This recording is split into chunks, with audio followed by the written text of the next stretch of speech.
Hi everyone, welcome back to Anne-Marie Explores. Today I'm gonna admit I had a little bit of a long weekend. So I figured today I thought it'd be fun to do a meal prep with me because I actually love cooking and I love throwing hodgepodge meals together and experimenting and everything else. So I thought I'd bring you along for one of my fun, weird, not weird, but one of my random concoctions that I'll usually do is like, okay, what do I have in the cupboard? What can I make? All right, sure, let's do this. Um, so yeah, we're gonna do that. And I just realized I forgot a couple things. So first thing I'm going to do, I make cold brew. Cold brew makes my life easier in the morning, especially, well, mostly during the summer.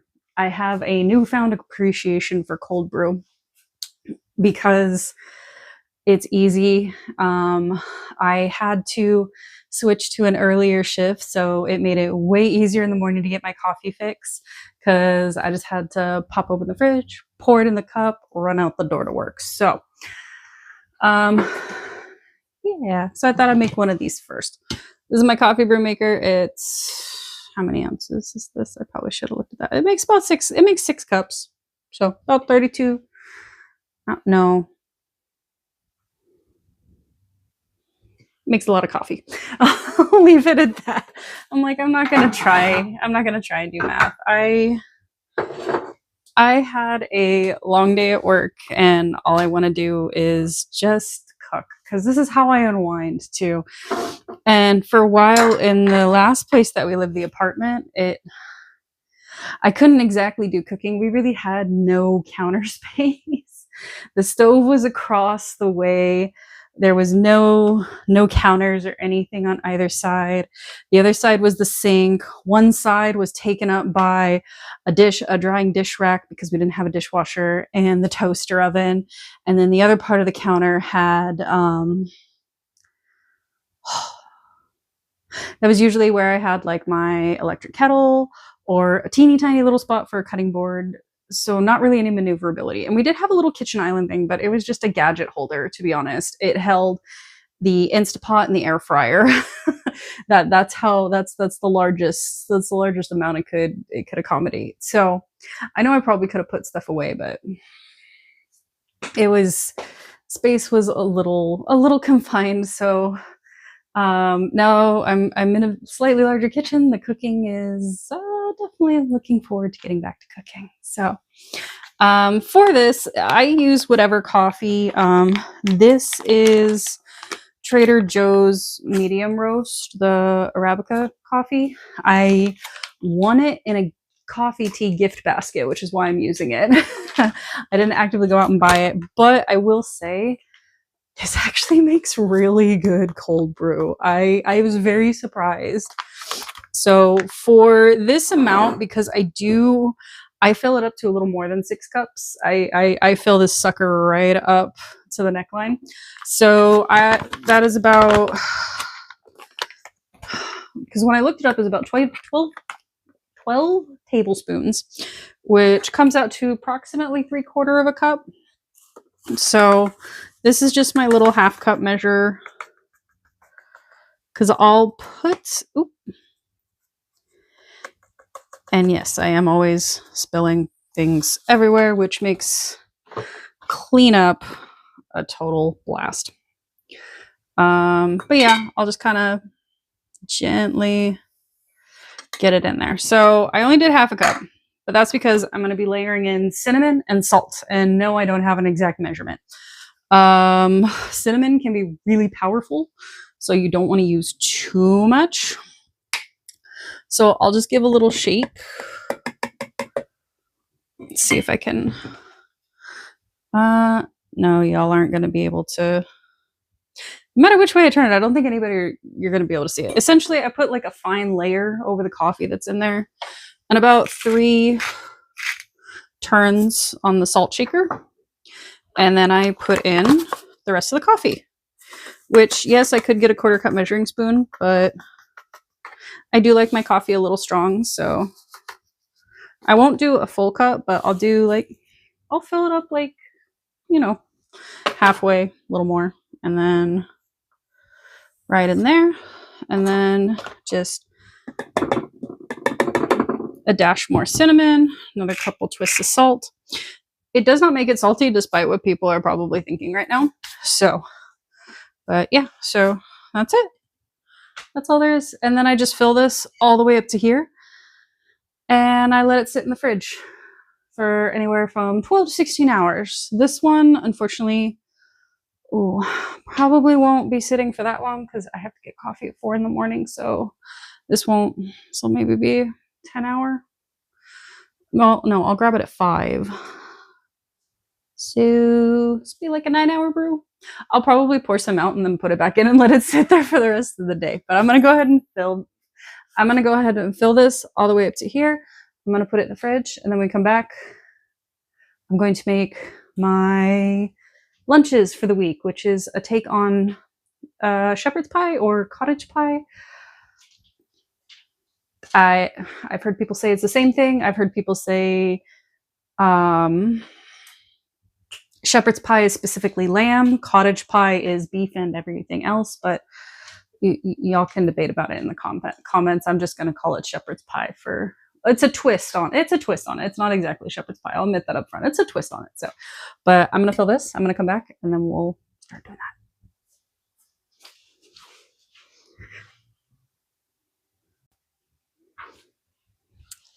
Okay, we're back. So, I just remembered. So that actually holds 40 ounces of coffee.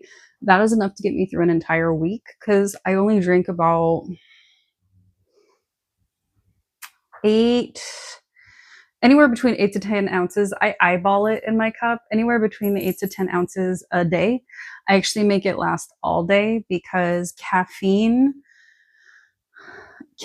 for me is similar to other ADHD medications. I drink it slowly throughout the day, and it's like little hits of dopamine and caffeine, which helps my brain function. It's the best thing I found. But that was another thing. So I've made it with just plain coffee, and it's just really good. But as soon as I added the cinnamon and the salt, for some reason, wow, it made it taste like so smooth and like a little creamy, as weird as that sounds. So I highly recommend experimenting with a little cinnamon and salt if you don't already do that when you brew your coffee. This works for hot coffee. This works for in your coffee maker, French press, however you make your coffee. It seems to work out really well. Yeah, I was taught that trick and I've been grateful for it ever since. Okay, so like I said, I'm making a variation on shepherd's pie. Instead of potatoes, I have gluten-free stuffing. Now, I love to go to Aldi in December, January, because they make their gluten-free stuffing less than $1 a box. So I stock up on this for the year, and I use it to like put on top of, I made like a chicken pot pie casserole, and I put this on top. Game changer. So good. And it's actually really simple stuff. So it's just, oh, probably should have gotten out the butter. So you're going to put about 1.5 cups of water, 4 tablespoons of butter. You bring this to a low boil, remove from the heat, mix in the stuffing, let it sit for 10 minutes.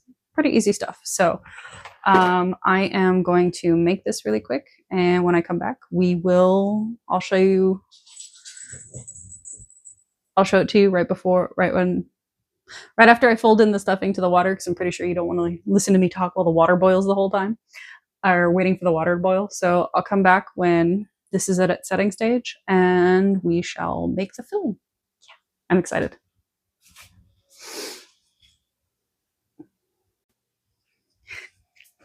Actually, I decided to film a little bit more.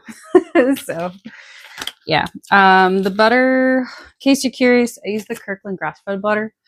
Mostly because they get it in a giant pack, and two, it tastes pretty similar to Kerrygold. It's actually really good. I've had a lot of people kind of look at me like, oh, you pay for the extra grass-fed butter, and then they've tried it and they're like, oh, that is different. I'm like, yes, I tell you people, it actually makes a difference. How many? Oh, I'm using the bent knife. I didn't. We have like one butter knife that I always keep forgetting is bent, and I happen to pull it out. So it's 4 tablespoons. I'm just gonna eyeball it. So for cooking, I will get the liquids correct. I will get, the stuff that I know matters. I will get those ingredients correct. But when it comes to seasoning or butter or stuff I can play with, like baking, I alter how much like vanilla I put in and stuff like that, because I honestly, it's fun. I enjoy experimenting with the flavors and being able to change with everything, because I feel sorry, it feels like recipes when they're sorry, forgot to dry this off after it got washed. I feel like recipes, they'll give you like a set amount. Oh, this is the perfect spice level. It feels like people underspice their food in recipes, because I will follow it to a T, and people are like, oh, this is okay. But the times, excuse me, sorry, but the times I play with the spices, I'll add in like something extra, or I'll just like double something. That's when I get oh, this is really good. And that's where I've always loved experimenting with food. And cooking and everything. It's always something I've enjoyed doing. And I think that I get that from both my parents, I'm pretty sure, because I know my dad, even to this day, my dad, he loves playing with the spice blend for his ribs or the Thanksgiving turkey or burgers. His burgers taste like little mini meatloafs. They're so juicy and flavorful. They sit really well on a bun too. But I always noticed he would play with flavors and stuff, and my mom would always make something fun. I remember thinking Cincinnati chili. I remember thinking that was weird. I'm like, a sweet chili? Then I tried it. I'm like, oh yeah, no, I get it. I definitely get it. Okay. That's melting. I decided I'm actually going to get started on the ground beef. So I'm putting ground beef. Grab that out of the fridge. I did not want it sitting. I definitely just did not want it sitting on the counter. Actually, I think I need to tilt you guys a little. There we go. Real camera adjustments on my live. So I have just a pound of ground beef, because I'm not making a very big one. Because I mean, I am trying to stick to a budget, because we do have some stuff coming up that, we have to tighten our belts. So I've been looking for easy fillers. One of the easy fillers I found for stuff is just canned veggies. Canned veggies really make a huge difference. And then, like the stuffing mix and stuff. And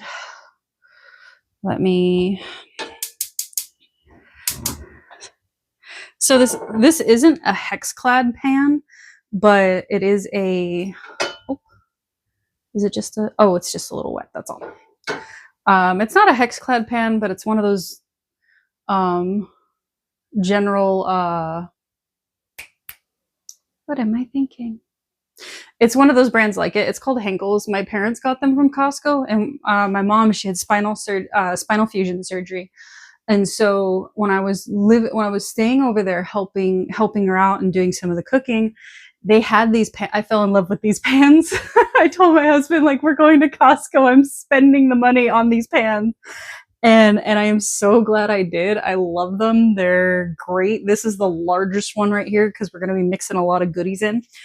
And my mom, they were telling me, it's like, yeah, a lot of people were giving like negative reviews for these pans. They said they weren't any good or anything like that. And it's like, oh, okay. I mean, but when they tried it, my dad's like, yeah, it literally comes with instructions, because people were complaining food was sticking to it and everything. And my dad's like, you literally read the instructions. You let it heat for like a minute to a minute and a half by itself, and then you add your oil or your butter or whatever. And I'm just doing just a little bit of oil. Scissors.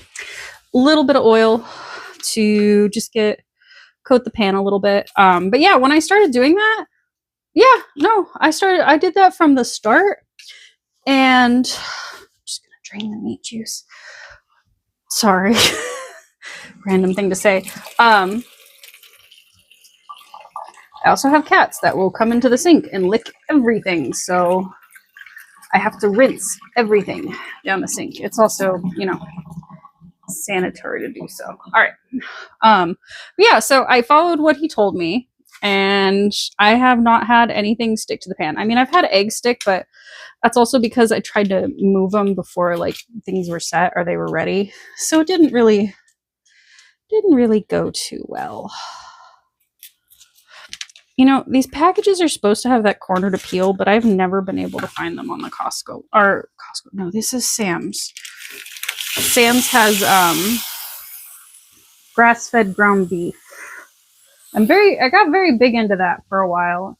And then I got my husband to buy it, and he's like, "Oh, this is better. It defrosts faster. Everything tastes like the meat's more tender."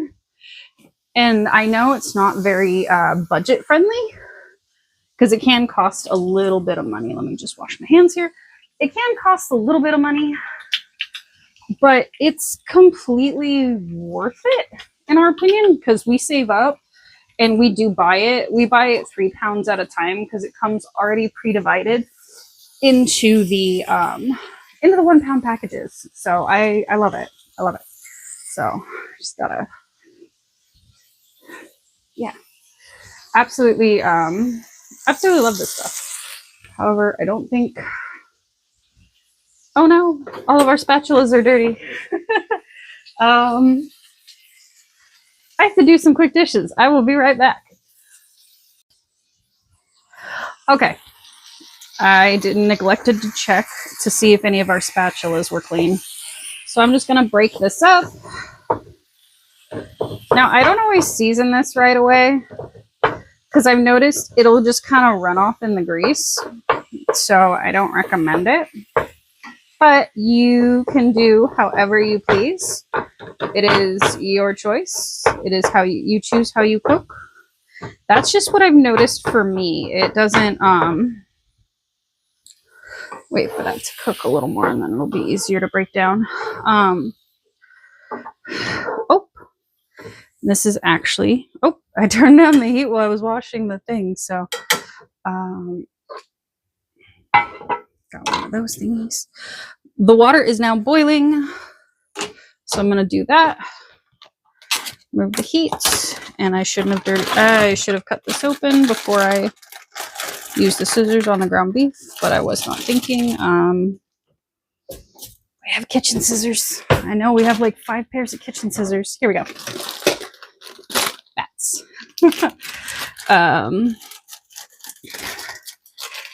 Yeah, don't look in the utensil drawer. It's a bit of a nightmare. All right, so you just pour this all in. Make sure to get all that delicious seasoning at the bottom. Just grab a spoon. You just kind of stir it around. And then this just has to sit for like 10 minutes. I used probably a little more water than I should have, but for a reason. All right, that is off the heat. I have to remember that's hot. We'll see what, we'll come back to this.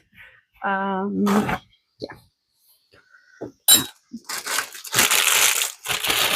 I try to clean as I go. I don't always manage it. All right. I am a little bit of a chaotic chef, cooker, home chef, not professional. I have taken a couple of cooking courses, but nothing to like certify me. I haven't had any jobs in the culinary industry. A lot of my cooking is home comfort food. Comfort food is what I learned how to make a lot, because that's what my parents made, especially my mom and everything, my grandma. I mean, my grandma used a lot of like canned stuff like what I'm doing right now, because one of my favorite meals still to this day that they always made, tuna noodle casserole. Tuna noodle casserole is still one of the best, and I absolutely love it. All right. Actually, I'm gonna add a little salt right now. I have iodized salt, but I also use the Himalayan salt, so whichever one's closest is the one I grab to use. Nothing in particular. Okay.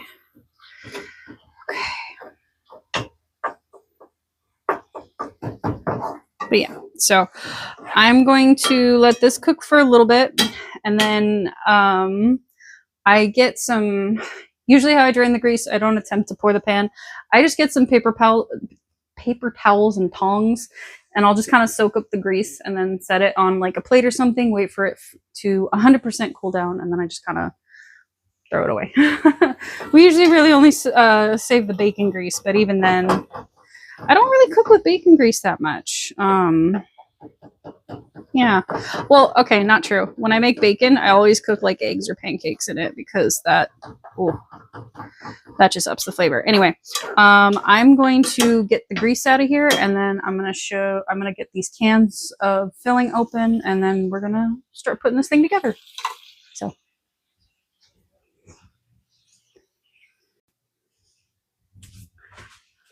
Okay, we're back. And I realized as I was, I put that way too low. I realized as I was opening those cans, I forgot to add garlic. Or, yeah, I forgot to add garlic. I don't always have fresh garlic, so I don't always have the time to use fresh garlic and everything. So usually what I like to do is I like to fry it in the pan and then I'll add the ground beef and stuff. But since the ground beef is almost cooked, nice, healthy tablespoon. But I'm not going to add more than that because I have garlic seasoning that I'm going to be adding. I'm going to be adding to all this. So, put that. Got it? Yep. No. Oh, okay. In the fridge. You're gonna probably notice a lot of Trader Joe's stuff. I shop there. I shop there a lot. I love Trader Joe's. Oh, gotta get this back hot. So now after the meat is pretty much cooked, this is when I start adding like seasonings, everything. Actually, I'm gonna break this down just a little bit more. Okay. And get that sizzle going back up so it'll cook the ground beef. And I usually add the flavors when it's almost done because then it has time to blend. So it's this company called Garlic Festival. They have a low salt garlic garni. I absolutely love it. It's got a lot of it's a nice all purpose seasoning, but unfortunately I'm at the end and the garlic powder is kind of all that's left. And then we've got a little onion powder. Yeah, I don't measure. And I've learned to add more than I think I need, specifically because my husband likes to joke, my food needs more seasoning. So I was like, oh, it needs more seasoning. So I started just dumping seasoning. And he's like, yep, nope, you got it. So I'm like, okay, all right then. You've seen my husband on some of my other videos. Yeah, he teases in good fun, but I will admit, yeah, sometimes I do underspice my food, and it's a complete accident when I do it. Because I actually do love adding a lot of flavor to my food. And this one is this is just so the last couple things I added. Sorry, that's just adding some red chili flakes for some spice. Or it's this multi-purpose umami from Trader Joe's, and then their crushed red pepper. And then that's all I'm really gonna do. So I'm just gonna mix it around because that fresh garlic is gonna sear in. The flavors are gonna have a chance to soak in and like become good friends with the meat. And actually, while they're doing that, I'm gonna push it to the side because it looks like the beef's pretty much done. Push it to the side because I do have some vegetables I want to add in, and it's got a lot of moisture, so I want to fry that up a little bit. So I've got Southwest style corn. I'm just gonna dump right in there. Like I said, this isn't an exact shepherd's pie recipe. It is a take on it. Ha. Sorry. I always think I get all the juice out of the canned green beans, and then I shake it around. I'm like, I knew there was more in there. And then just some canned green beans. So now I could have mixed this in after, yes, but did I want to? No, because now it just gets a chance to soak up the flavor. I mean, I probably do need to add more seasoning now that I've added more vegetables, and I think I will. Not the probably just some more onion powder, because that's just always a good flavor. And then I have to be careful with this mushroom umami stuff. The cake's at the bottom of the jar, by the way. It does get salty if you add too much. If you're a person who really likes their salt, that was probably too much. If you're a person that loves their salt, you're gonna love it. All right, let's mix this all together. Oh, and gonna preheat, since I'm just warming everything, I'll probably preheat this. What do I usually do? 375? Yeah. I'm sorry, I don't know why I'm asking you guys. You guys can't answer me. You're gonna see the you're gonna be answering me in the comments after I've completely made everything. Like, no, you're supposed to do this temperature. That's okay. Have fun. Go at it. Go nuts. All right. So this is just a simple meal, and I realize I probably don't have enough cream of mushroom for all of this. I might need a second can. Gluten-free cream of mushroom can be tricky to find. Oh, by the way, for all those wondering, I believe they told me this was gluten-free.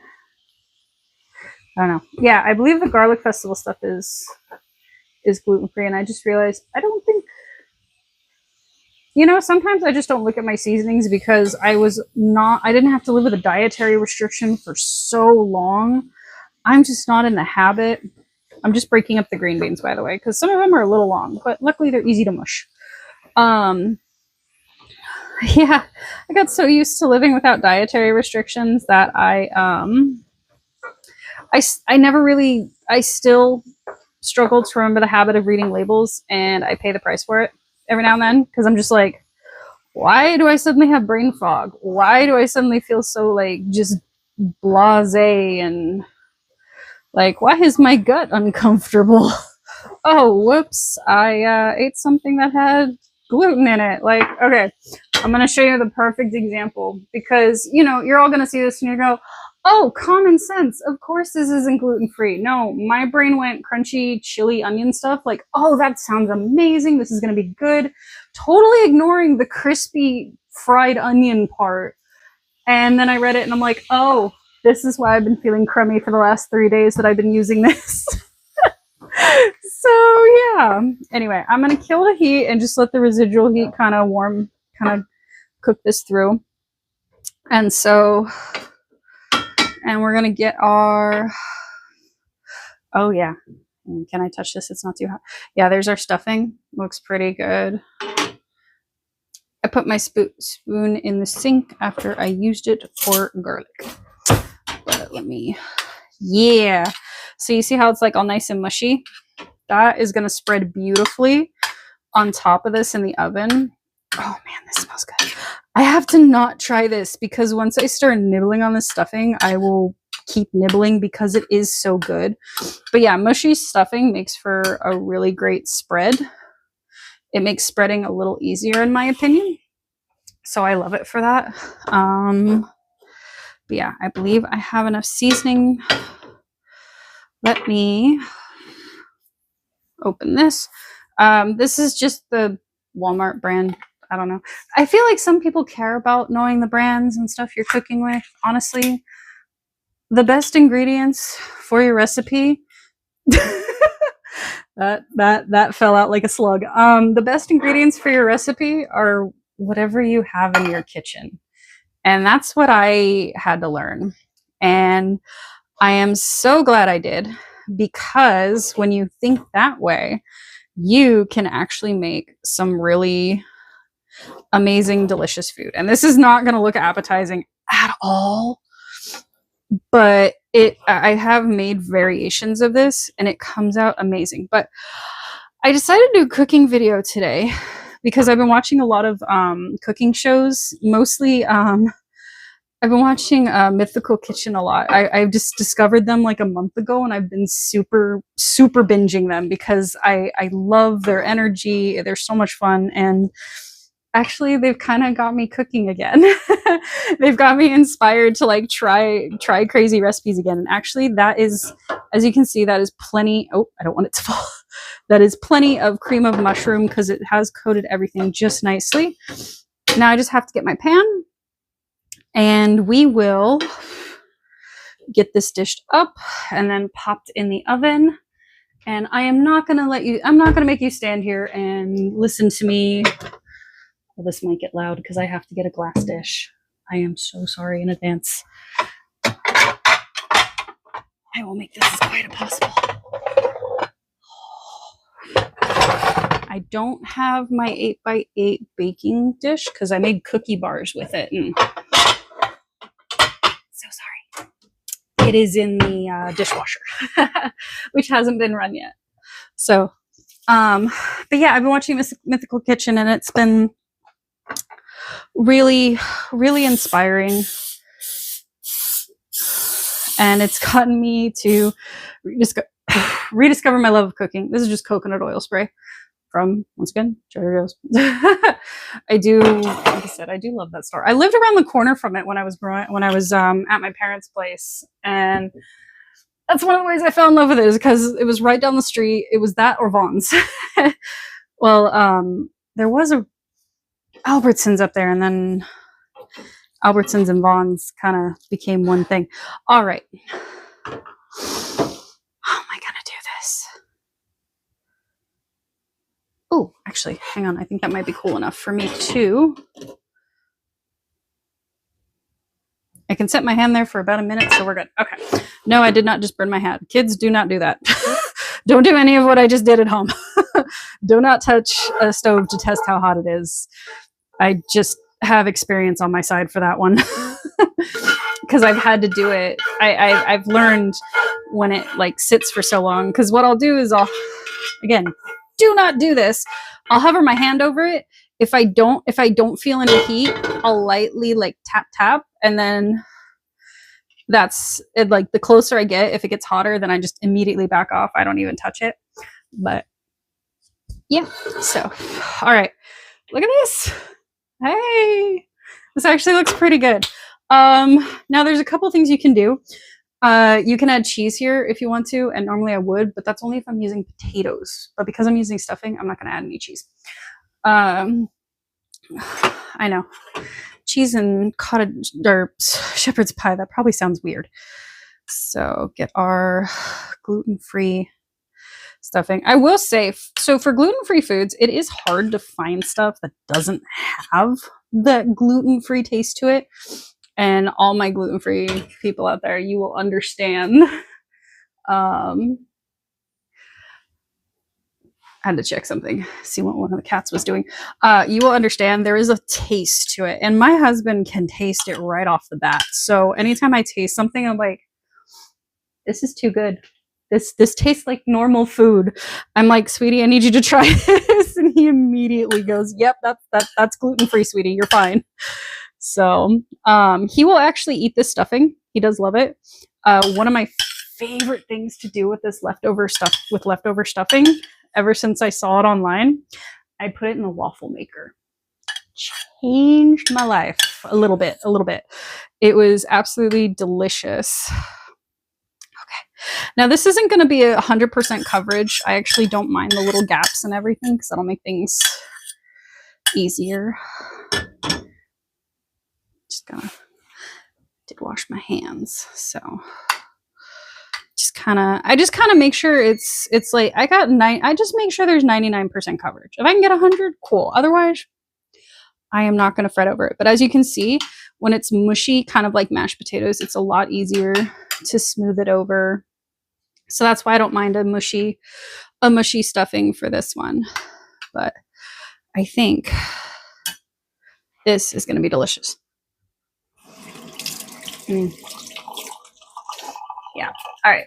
Oven is at temperature. Just rinsed off my hands. I do not cover. Oh. It's actually really funny. I just caught this on camera. So normally I check the oven because we had so little counter space. My husband would store stuff in there.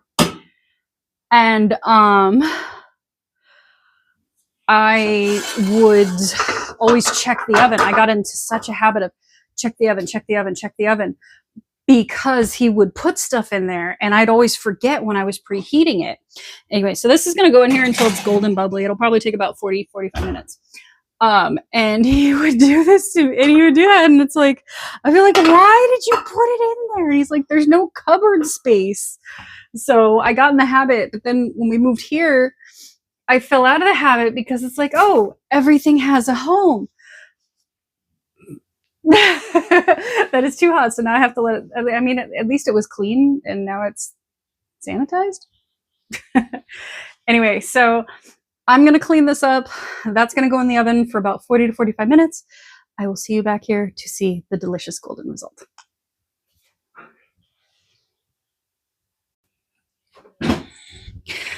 All right, it has been actually like 30 to 35 minutes. It actually didn't take that long. Actually, let me get that moved out of the way. Didn't quite clean up everything. That skillet was still a bit too hot. But I took a peek inside just to make sure. And it's definitely bubbly and delicious. So turn off the oven. And we'll get a look at this. And hope it's delicious. Oh, hang on.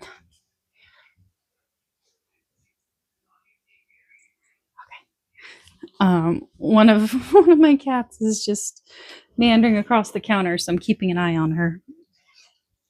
Oh, look at that. Oh my gosh, that smells amazing.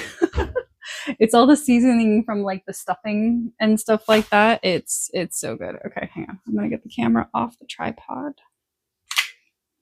There we go. Look at that. There we go.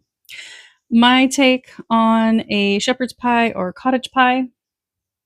Absolutely golden brown, delicious, yummy.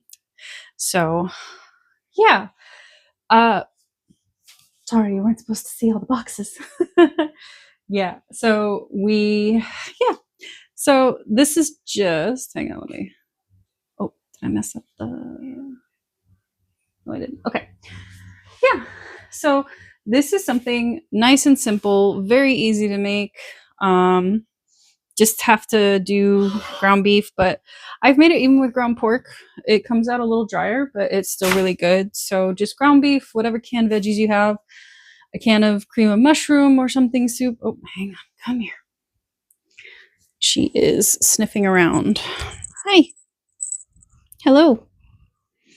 I know you. Oh, it's bedtime. She usually gets very clingy around bedtime because she wants snuggles. Oh, hi. All of my kitties get like that close to bedtime because I am up a little later than I normally am. So, but oh no, don't attack the microphones. Okay. Oh, okay. On that note, I will put the recipe, or at least what I remember, down below in the description for you in case you want it. Highly recommend. This is a really good dish. During the summer, it's not always the best. That's why I'm filming this at night, because the oven overheats the house a lot. Hi, kitty. Okay, I'm sorry. You're going to hear the bell and probably her purring. Yeah, so, and stuffing instead of mashed potatoes. So don't be afraid to try little variations like that. It's a whole lot of fun. So yeah, that's the video for this week. I'm probably going to be doing a lot more cooking videos as well in the future. So hopefully, she's being so sweet. It's time for me to get going because she is demanding snuggles. So yeah, don't be afraid to try new recipes or try some variations on recipes. And until the next video, folks, safe exploring.